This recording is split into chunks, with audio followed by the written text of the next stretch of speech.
Gagal bayar di pinjol legal pasti aman, gak usah dibayar dan hutang kalian lunas karena dibayarkan asuransi. Karena semua pinjol sebenarnya sudah mempunyai asuransi terkait masalah gagal bayar seperti ini. Jadi utang kalian akan dibayarkan oleh pihak asuransi.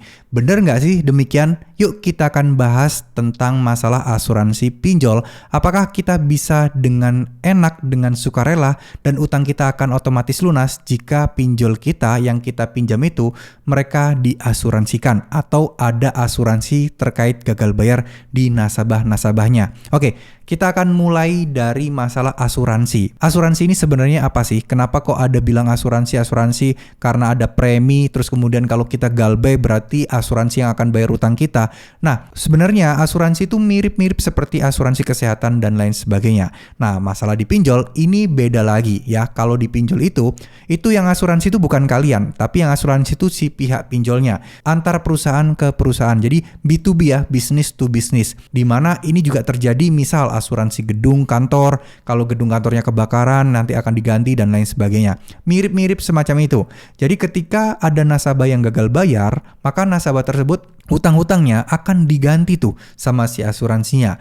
Tapi balik lagi, sebenarnya ini juga tidak semudah yang kita bayangkan. Tidak serta-merta uangnya itu benar-benar dikembalikan oleh asuransi ke pinjolnya. Jadi si asuransi ini bayarin utang kita nggak serta-merta seperti itu. Kalian pasti tahu kan, untuk asuransi kesehatan aja itu kan ada kriteria-kriteria ya teman-teman. Misal seperti kayak ya kalau misalnya kalian sakit A, sakit B, sakit C itu cuma dapat penggantian biaya berapa. Atau mungkin rawat inap itu full gratis tapi kalau kamarnya sehari berapa. Nah mirip-mirip seperti itu, tapi di pinjol ini aturannya mungkin lebih kompleks. Nah tidak serta-merta ada yang gagal bayar selama beberapa bulan udah otomatis lunas, pinjol nggak akan nagih lagi, terus kemudian hutang kalian juga nggak perlu bayar karena pinjol sudah dapat uang sebenarnya dari si asuransinya. Jadi pinjol nggak rugi. Jadi nggak semudah itu. Tentunya mengingat yang terjadi di asuransi kesehatan, asuransi pendidikan dan asuransi ke gedung dan lain sebagainya, itu ada kondisi-kondisi dan klausa-klausa khusus ya, syarat-syarat khusus yang harus terpenuhi. Misal harus telat berapa bulan. Terus kemudian misal harus adanya proses penagihan dulu.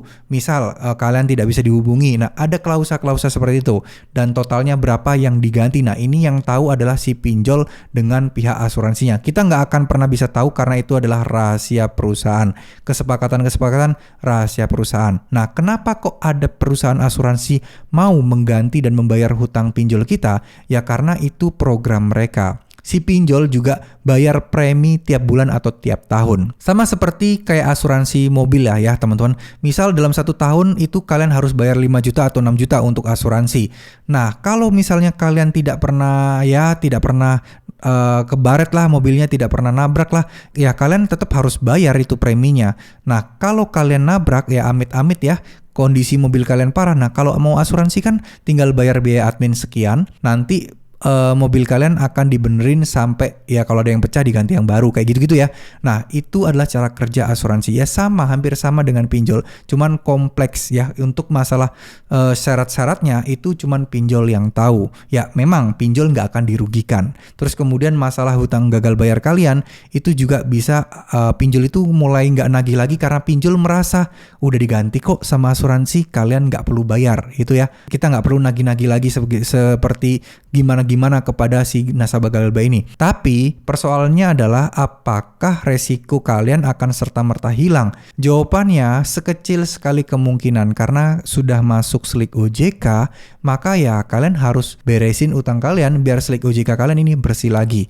Ya, ada yang bilang slik OJK 2 tahun bersih. Nah, itu kayaknya mustahil ya. Kalau si pinjolnya itu nggak menganggap hutang kalian lunas, nggak melaporkan ke OJK, ya slik OJK kalian tuh akan tetap buruk, akan tetap kredit macet, kecuali pinjolnya berbaik hati menganggap utang kalian lunas, ngasih laporan, oh utang ini utangnya dia lunas loh, udah dilunasi per tanggal sekian, padahal kalian belum bayar. Nah itu ada kemungkinan terjadi, ada, tapi nggak selalu kayak gitu ya teman-teman. Jadi dari sisi penagihan mungkin kalau kalian nggak butuh slik OJK, ya udah anggap aja lunas dan kalian juga nggak perlu pusing-pusing masalah hutang kalian lagi.